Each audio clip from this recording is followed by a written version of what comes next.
सैयदना इब्राहीम खलीलुल्लाह अलैहिस्सलातु वस्सलाम की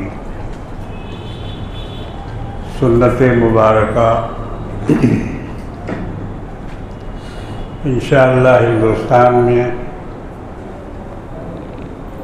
कल के बाद परसों यानी इत्वार के दिन यौमुन नहर और बकरीद मनाई जाएगी। सऊदी अरब में आज यौमुल आरफा है। लाखों लाख हुज्जाज जो दूसरे ममालिक से गए हैं और लाखों लाख हुज्जाज वो जो सऊदी अरब के हैं, तो कम से कम 50 लाख का मजमा मैदान अरफात में आज जमा होगा और हज का फरीज़ा अदा करेगा। वहाँ के लिए आज यौमुल आरफा है।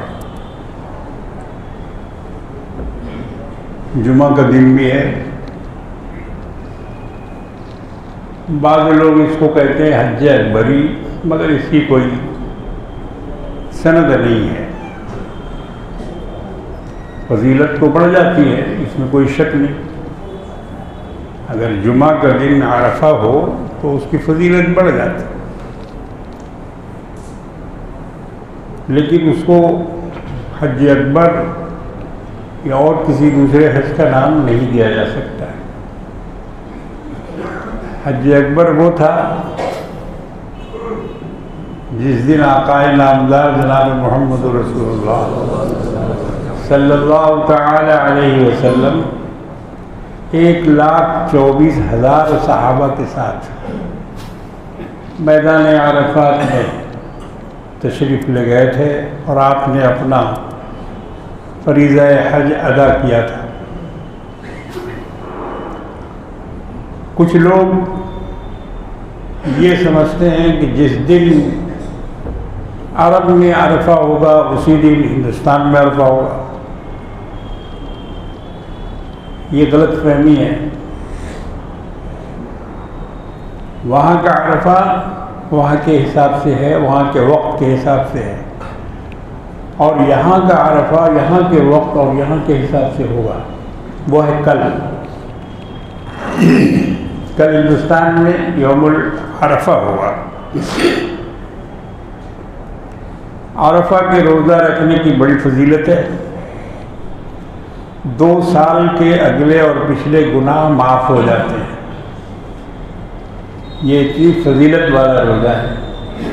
अल्लाह जिसको तौफीक दे वो कल का रोज़ा रख ले।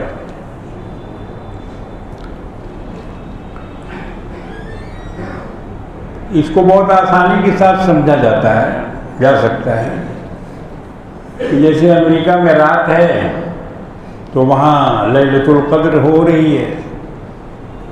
हिंदुस्तान वालों के लिए नहीं है, अमेरिका वालों के लिए है लैलतुल क़द्र। हमारे यहाँ जब रात आएगी तो वो हमारी लैलतुल क़द्र हो। बिल्कुल उसी तरह से यौमुल अरफा सऊदी के लिए है, क्योंकि वो चाँद हमें नज़र नहीं आया तो सऊदी में नज़र आया।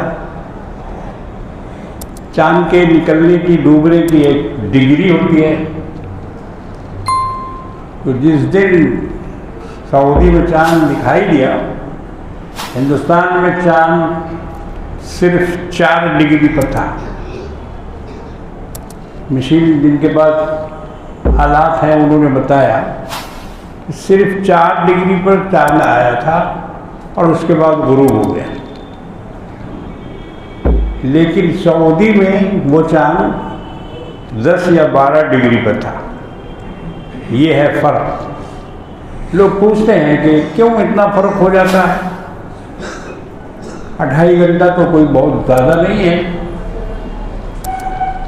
मगर ये है यहाँ चांद नहीं दिखाई देगा, रोज़ा नहीं रखा जाएगा, अरफा नहीं मनाया जाएगा, ईद बकरीद नहीं मनाई जाएगी। चांद देखने पर ईद बकरीद मनाई जाए। तो मेरे बुजुर्गों और दोस्तों, अल्लाह ताला उनके हज को कबूल फरमाए जो आज यौमुल अरफा में अरफात के दिन हैं। अरफात में रोज़ा रखना जायज़ नहीं, हाजियों के लिए रोज़ा रखना जायज़ नहीं, क्योंकि उससे इबादत में सुस्ती पैदा होती है, कमज़ोरी आ जाती है। घंटों खड़े होकर दुआ करना है। अल्लाह के रसूल जनाब मुहम्मद रसूलुल्लाह सल्लल्लाहु अलैहि वसल्लम ने अरफात के मैदान में मुसलसल 5 घंटे तक दुआ मांगी थी। 5 घंटे। हम लोग भी कई दफ़ा गए, अल्लाह ने तौफीक दी तो हम उस सुन्नत पर अमल करते हुए, आजकल दुआ करने की जगह नहीं मिलती है, पूरा मैदान खेमों से भर जाता है, हर तरफ टेंट के रस्सियाँ और ये वो सब लगे रहते। लेकिन इस ज़माने में हम लोग गए कई मरतबा, तो बीच बीच में खाली मैदान था। असल में वो खुले आसमान के नीचे दुआ करनी होती है, सर भी नंगा, पैर भी नंगा, नंगे पांव, नंगे सर, और अपने को बिल्कुल फकीर बना, न टोपी, न कुर्ता, न अम्मामा, न शेरवानी, न मोजा, न जूता, कुछ भी नहीं। अल्लाह के सामने एक बंदा फकीर बन के जाता है। 2011 में जब मैं गया था तो अरफात में जो टेंट लगा था वो सारी हुकूमत के अमला और अफराद थे। उसमें कुछ बुजुर्गान दीन भी थे, हज़रत कारी अमीर हसन साहब रहमतुल्लाह अलैह हरदोई के, और भी कई हजरात थे। और उन लोगों ने मेरे जिम्मा लगाया कि नमाज के बाद तकरीर तुम करो, तो मुझको अच्छा मौका मिला। अल्हम्दुलिल्लाह 1 घंटा हमने वहाँ उस टेंट में कम से कम 500-600 आदमी थे, तो जिद्दा से, कौंसलेट से, यहाँ से वहाँ से, हुकूमत का अमला, इंडियन एम्बेसी के अफराद, फिर यहाँ से जो हज डेलीगेशन गया था उसमें पुलिस अफसरान, कमिश्नर, बड़े बड़े ऊंचे ओहदे के मालिक, वो सारे एहराम बांध के उस टेंट में बैठे हुए थे। अब अल्लाह ने हमें वो तौफीक दी कि हमने वहाँ बयान किया, उनकी अपनी हैसियत को हमने समझाया। हमका यहाँ सब कमिश्नर बैठे हुए, गवर्नमेंट के अफसरान बैठे हुए हैं, ऐसे ऐसे अफसर हैं कि जिनके पीछे पीछे लोग चलते हैं, अर्दली चलते हैं, पुलिस चलती है। और आज इस टेंट में, मैदान अरफात के इस खेमे में, फकीर का लिबास पहनकर, नंगे सर नंगे पांव, वो आज यहाँ बैठे हुए हैं। इससे वो अपनी हैसियत को पहचाने।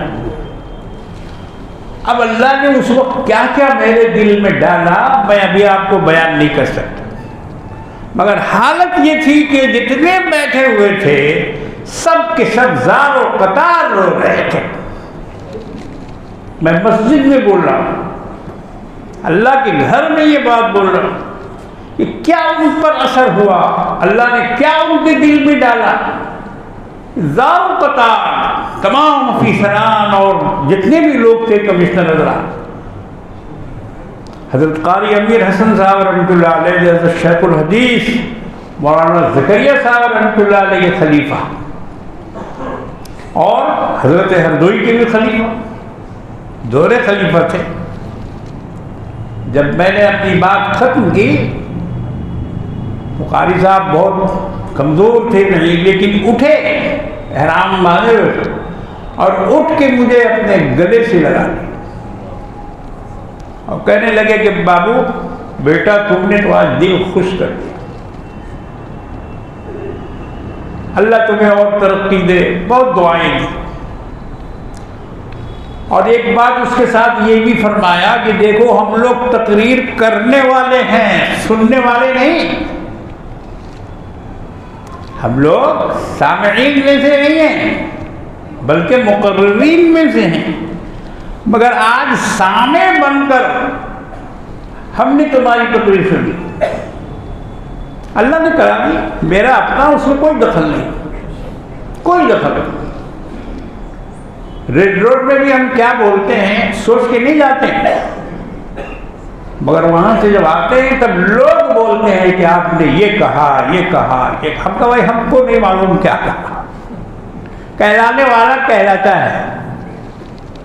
दुआ मांग के बैठते हैं, अल्लाह से फरियाद करके बैठते हैं। जाहिर है कि अल्लाह कहलवाने वाले होते हैं। तो आज अरफात के मैदान में सारे इंसान फकीर बनकर हाजिर हुए हैं, चाहे वो अपने घर का जितना भी बड़ा हो, अपने मुल्क का जितना भी बड़ा हो। आज वो खुदा के दरबार में फकीर बन के बैठा है।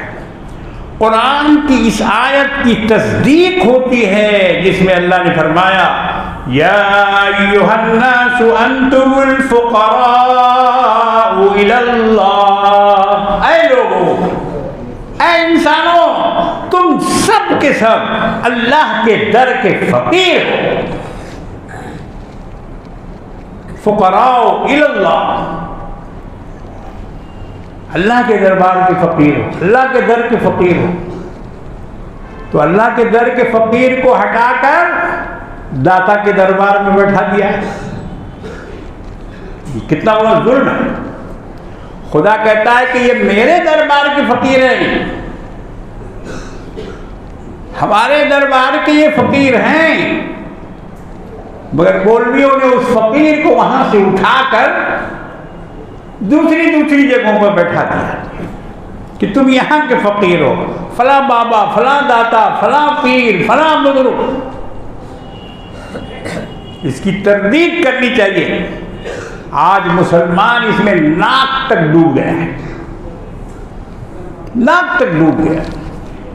इसकी हर मुराद, हर आरज़ू, हर दुआ, हर मुश्किल मज़ारों पे हल हो रही है। मस्जिद में इसकी कोई मुश्किल का हल नहीं है। ये अपनी हर मुश्किल के लिए मज़ारों का रुख करता है, बाबाओं का रुख करता है। जिन्नात भूत के अलावा और भी बहुत सारे मसाइल हैं जो मज़ारों पे जाके हल होते हैं। मगर मेरे बुजुर्गों और दोस्तों, अल्लाह फरमाता है कि तुम हमारे दरबार के फकीर हो, हमसे मांगो। उदऊनी अस्तजिब लकुम, मांगो तो सही, हम तुम्हारी दुआ कबूल करेंगे, हम तुम्हारी पुकार सुनेंगे। ये अल्लाह का वादा है। लेकिन आज हालात बिल्कुल दूसरे हो गए, हालात बदल गए। इतने बड़े बड़े महल तैयार करके रख दिया लोगों ने, इतनी बत्तियां लगा दी, इतने मीनार बना दिए, इतने गुम्बद तामीर कर दिए, इतनी झंडी फर्री लगा दी कि आज लोग दौड़ रहे हैं उस तरफ। मस्जिदें खाली हैं, मस्जिदें खाली हैं। जाके देखिए ना आप, देहातों की मस्जिद में भी वही हाल है, शहरों में भी वही हाल है।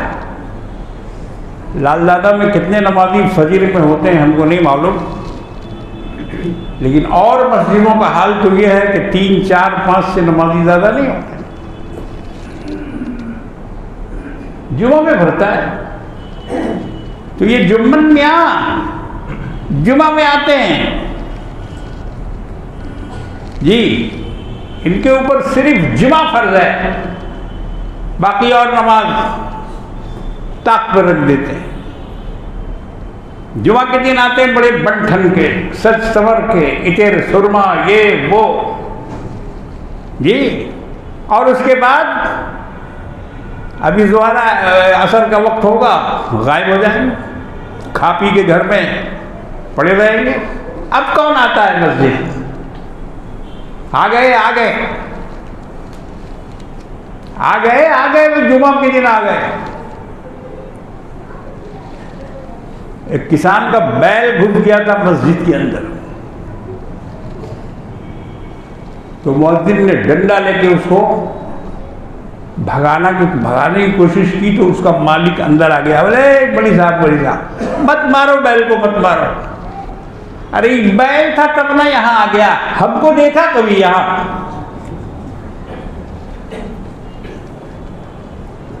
हमको मस्जिद में देखा कभी?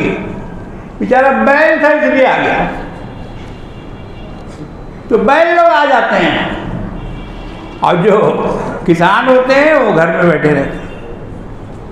मेरे बुजुर्गों और दोस्तों, अल्लाह फरमाता है कि तुम लोग हमारे दर के फकीर हो, फकीर बनो खुदा के दर के। आओ इसकी चौखट पर, आओ यहाँ मांगो, हाथ फैलाओ, झोली फैलाओ। कौन बोलता है कि नहीं मिलता है? इस्माइल अलैहिस्सलाम मिले कि नहीं मिले? इब्राहिम अलैहिस्सलाम ने 65 बरस तक दुआ मांगी, 65 बरस दुआ छोड़ी नहीं कि भाई कबूल ही नहीं होती है तो क्या होगा, दुआ कर। बेटा मांगा खुदा से, रब्बी हबली मिनस सालिहीन, अल्लाह हमें नेक बेटा अता कर। तुम भी मांगो बेटा खुदा से, लेकिन खाली बेटा नहीं, जैसा भी बेटा हो, लंगड़ा हो, लूला हो, बदमाश हो, चोर हो, चुट्टा हो, खाली बेटा चाहिए नहीं, नेक बेटा मांगो। अल्लाह से बोलो कि अल्लाह नेक साले औलाद अता फरमा। बेऔलाद वालों के लिए बड़ी खुशखबरी है इसमें।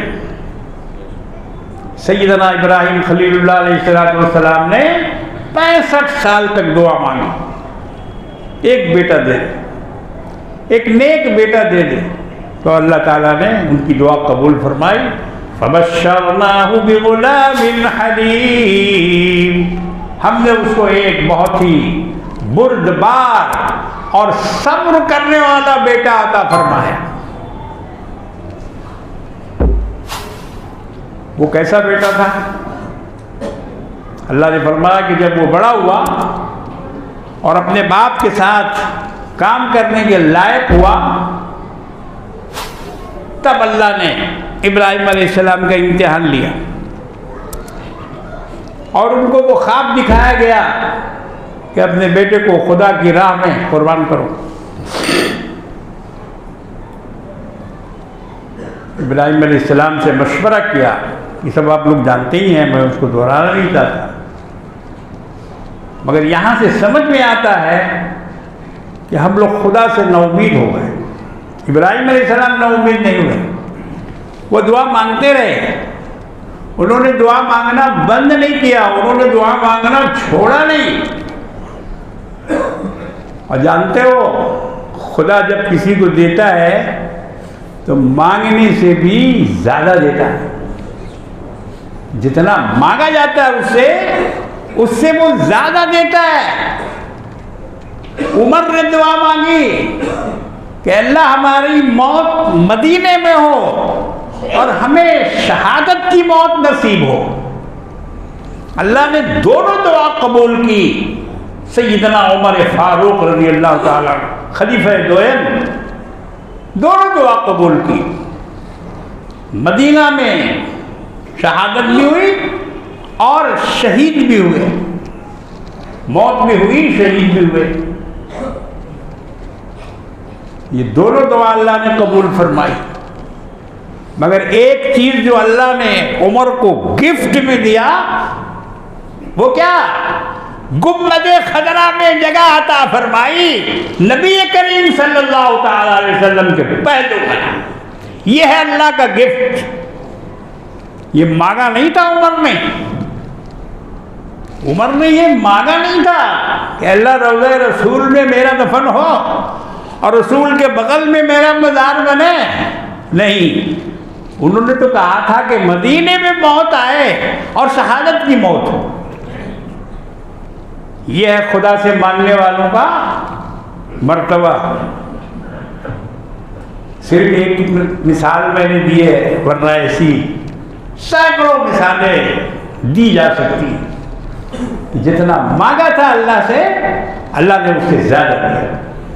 मांग के तो देखो, पहले मांग के तो देखो। इस्माइल को मांगा इब्राहिम अलैहिस्सलाम ने, मगर अल्लाह फरमाते हैं कि हमने इस्माइल के साथ साथ इसहाक व शर्माहु भी इसहाक वो भी वरा याकूब, हमने उसको इसहाक की भी बशारत दी, हमने उसके पोते को भी नबी बनाया। इब्राहिम ने नहीं मांगा था कि मेरा बेटा भी नबी हो, मेरा पोता भी नबी हो और उसके बाद जो आने वाले वो भी नबी हो, ये नहीं मांगा था। एक बेटा मांगा। अल्लाह ने तीन बेटों को नस्ल में से सबों को नबी बना दिया। मेरे बुजुर्गों और दोस्तों, अभी जो कुर्बानी आ रही है ये उन्हीं की सुन्नत है। सहाबा ने पूछा, मल अज़हियतु या रसूल अल्लाह, या रसूल अल्लाह ये कुर्बानी क्या है, क्यों है? हुजूर ने फरमाया, हुआ सुन्नत अबीकुम इब्राहीम, ये तुम्हारे बाप इब्राहीम की सुन्नत है, ये उनका तरीका है। सुन्नत के माने तरीका। तो ये तुम्हारे बाप यानी सैयदना इब्राहीम का तरीका है, उनकी सुन्नत है ये, इसलिए इसको करो। कुरान करीम में इब्राहीम अलैहिस्सलाम का नाम 25 सूरतों में 69 बार आया है। याद रखेंगे इसको आप, 25 सूरतों में 69 बार 69 अल्लाह ने इब्राहीम अलैहिस्सलाम का नाम लिया है, उनका वाक़या बयान किया है, उनकी फजीलत बयान की, उनका मर्तबा बयान किया है। और मुसलमानों को एक बात और भी कही है अल्लाह ने, जैसा कि रसूल ने फरमाया, सुन्नत अबीकुम इब्राहीम, कुरान ने कहा मिल्लत अबीकुम इब्राहीम, ये तुम्हारी जो मिल्लत है, ये तुम्हारी जो जमात है, ये तुम्हारा जो गरोह है, ये इब्राहीम की जमात है। हुवा सम्माकुमुल मुस्लिमीन, इब्राहीम ने ही तुम्हारा नाम मुसलमान रखा है।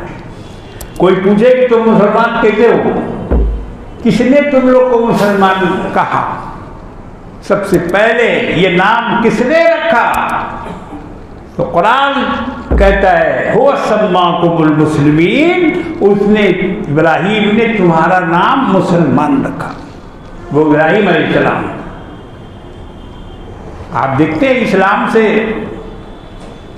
और मिल्लत मोहम्मदिया से मिल्लत इब्राहिमिया का क्या ताल्लुक़ है?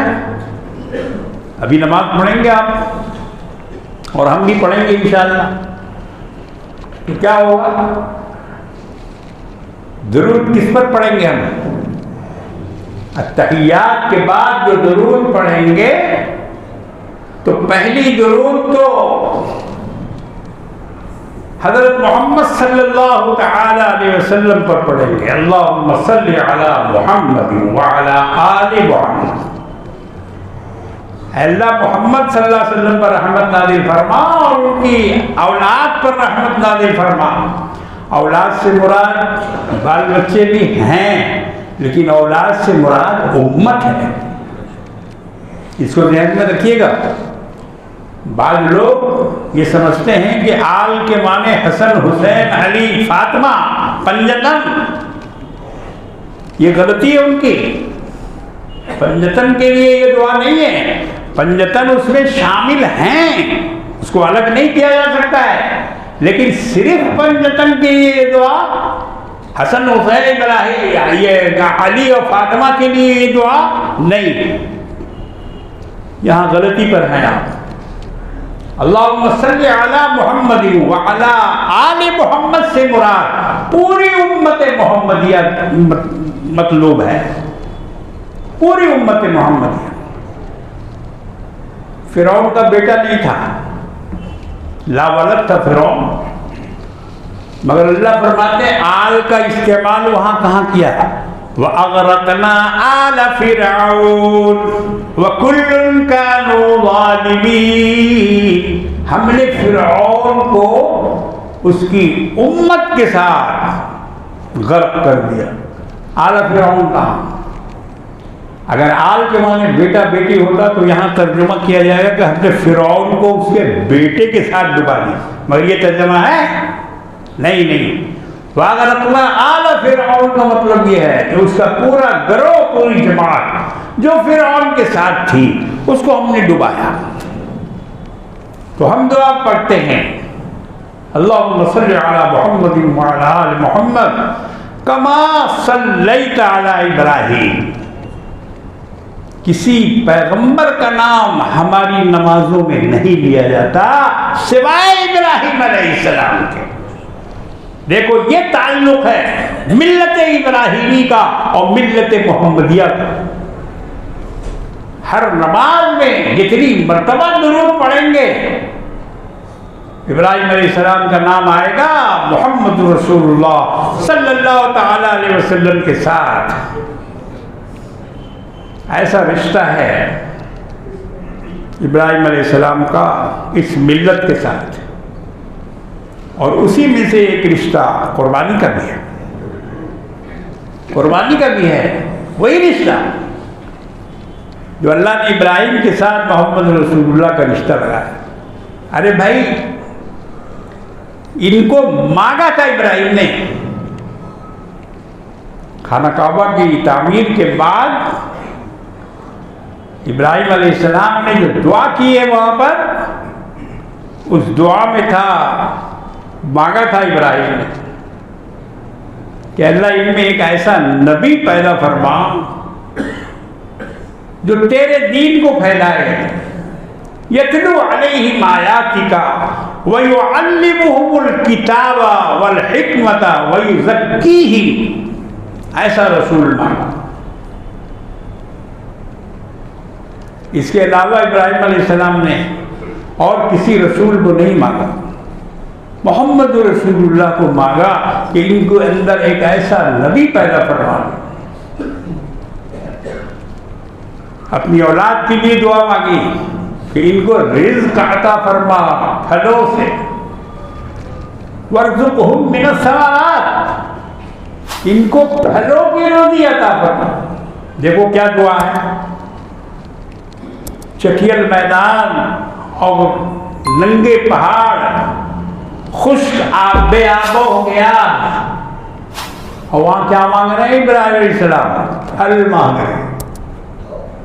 गेहूं चना मटर मांगते तो अलग बात थी, बाजरा मांगते तो अलग बात थी, मगर क्या मांग रहे हैं?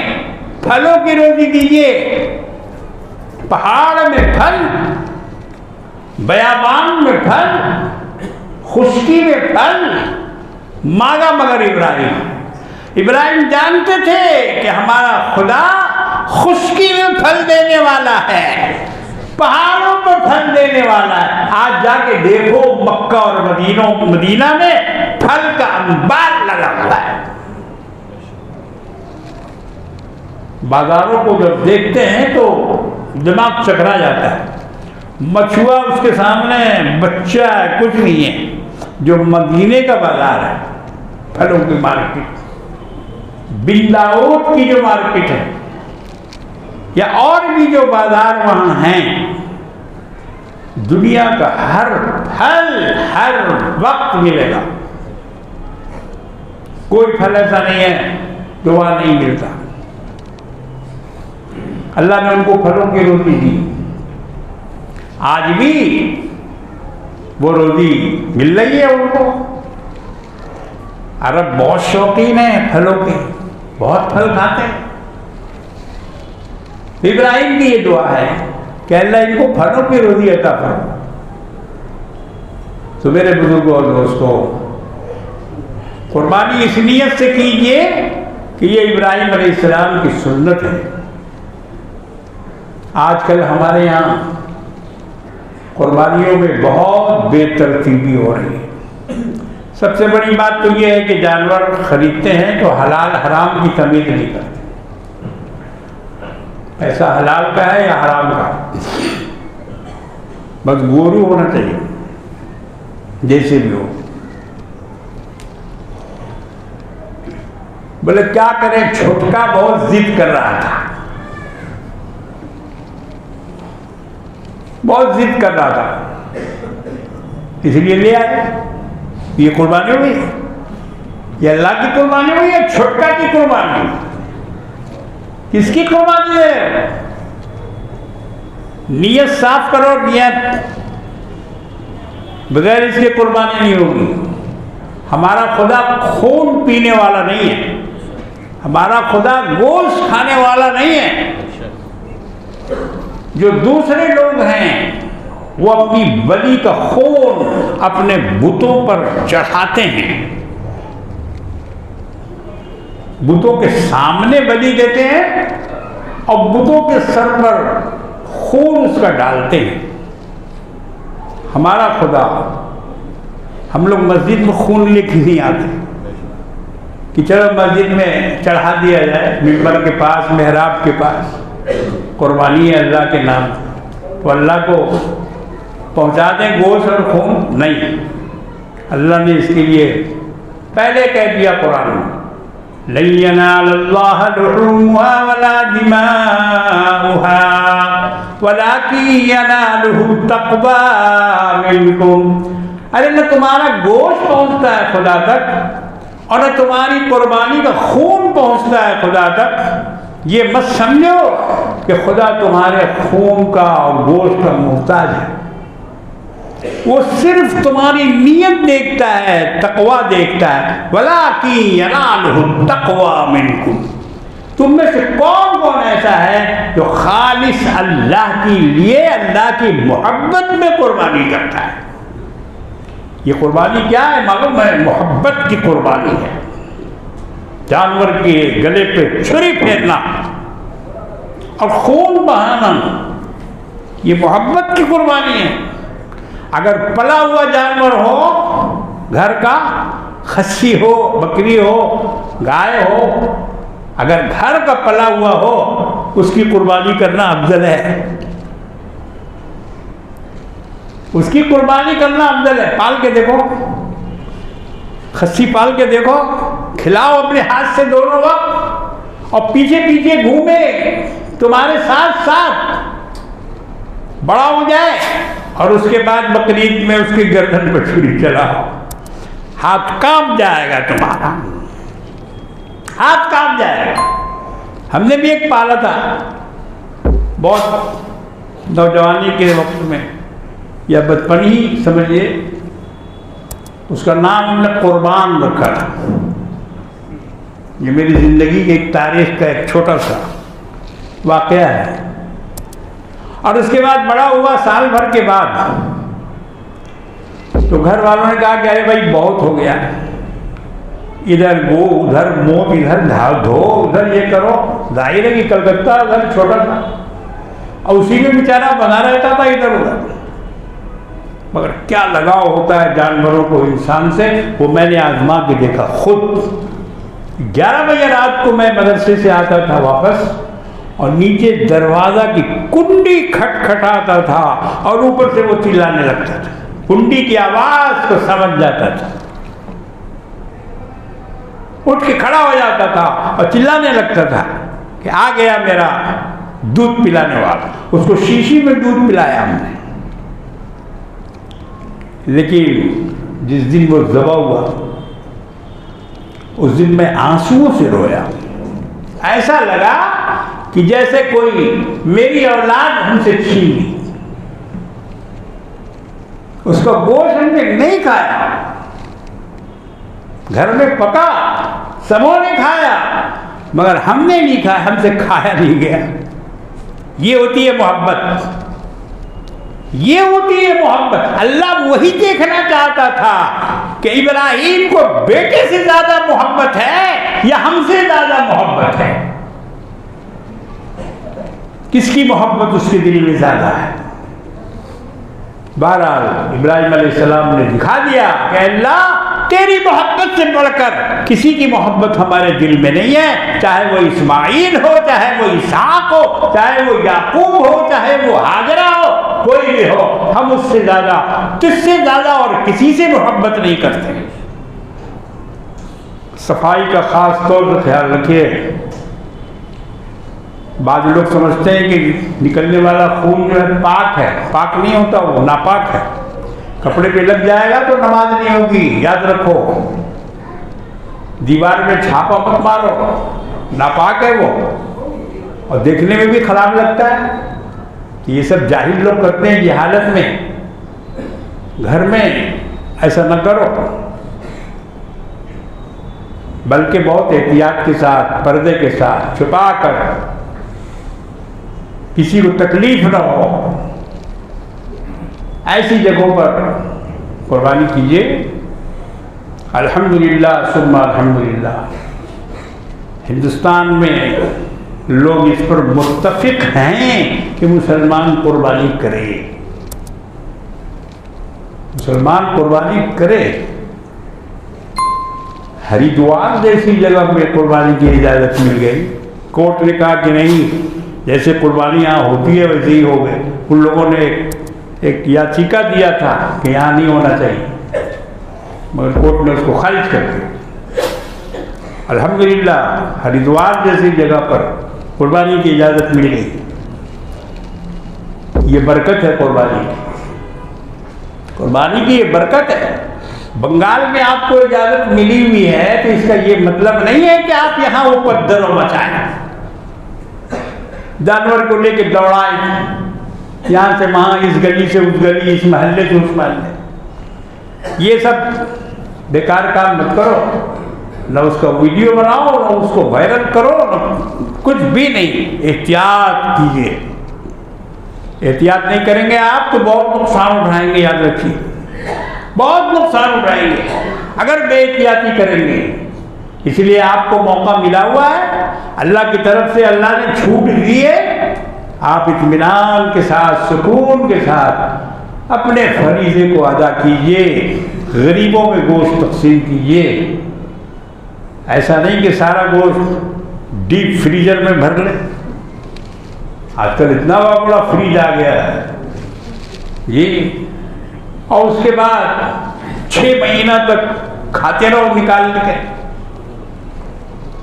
और मुहर्रम आ जाए तो बोले कि बकरीद के गोश्त से खिचड़ा पकेगा। ये सब बकवास बात है। तकसीम करो, 3 जगह बांटो और अच्छा गोश्त बांटो। छिछड़ा अलग मत रखो कि ये गरीब के लिए है और बाकी चुन चुन के अपना रख लो, नहीं। 3 हिस्सा करो, एक हिस्सा घर वालों के लिए, एक हिस्सा गरीब फकीर मिस्कीन के लिए, एक हिस्सा दोस्त अहबाब के लिए। तब कुर्बानी सही होगी, तब वो अल्लाह के रास्ते में मकबूल होगी। अल्लाह तबारक व तआला हमको और आपको सही तौर पर कुर्बानी करने की तौफीक अता फरमाए। हमारे हिंदुस्तान में, हमारे बंगाल में अमन व अमान के साथ, सुकून के साथ ये त्यौहार हम मनाएं, फरीज़े कुर्बानी अदा करें, सुन्नत इब्राहीमी को अदा करें और उसके लिए जितनी भी एहतियात हो सकती है हम एहतियात बरतें और अपने किसी भी अमल से किसी भी भाई को तकलीफ न पहुंचाएं, दुख न पहुंचाएं। ये इस्लाम की तालीम है, इस्लाम की तालीम है। इस तालीम पे अमल करो। अपने किसी भी कौल से, फ़िल से और किसी भी हरकत से किसी दूसरे को तकलीफ ना हो, ये हमेशा ख्याल रखिए। अल्लाह तबारक व तआला हमें और आपको तौफीक अता फरमाए। व आखिरु दअवाना अनिल हम्दुलिल्लाहि रब्बिल आलमीन।